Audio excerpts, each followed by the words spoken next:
السلام علیکم ناظرین۔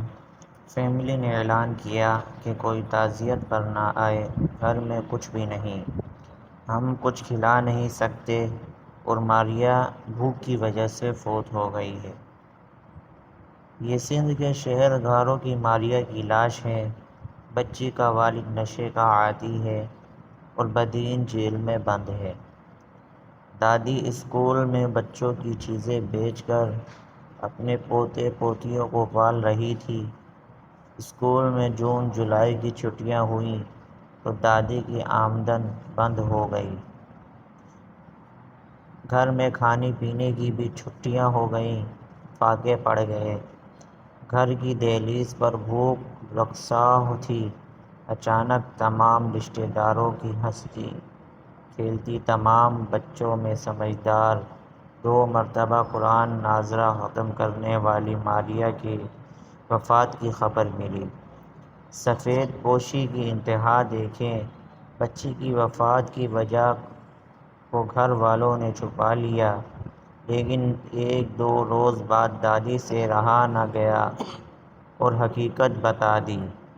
ماریہ کی دادی نے بتایا کہ ماریہ نے تقریباً 3 دنوں سے کچھ کھایا نہیں تھا، بھوک کی وجہ سے فوت ہو گئی۔ گھر میں 2 لقمے کھانے کو میسر ہوتے تو ماریہ اپنے چھوٹے بہن بھائیوں کو بھوک سے بلبلاتا دیکھ کر ان کو کھلا دیتی۔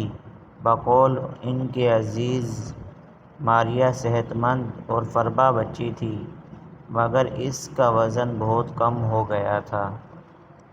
بوڑھی ماں نے بیٹے کو جیل سے نکلوانے کے لیے 50,000 روپے قرضہ لیا تھا۔ بچی کی وفات پر 25,000 روپے کفن دفن اور تعزیت پر آنے والوں پر خرچ ہوئے۔ مجبوراً اعلان کرنا پڑا کہ تعزیت کے لیے ہمارے گھر کوئی نہ آئے، ہم کھانے یا چائے کی استطاعت نہیں رکھتے۔ بھوک و افلاس کی وجہ سے ماریہ کی موت یقیناً ہمارے حکمرانوں، وزراء اور شرفاء کے منہ پر ایک زوردار تماچا ہے۔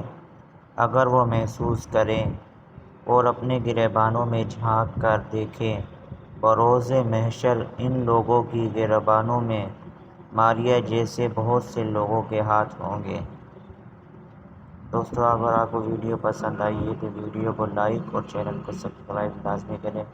ملتے ہیں اگلی ویڈیو میں۔ خدا حافظ۔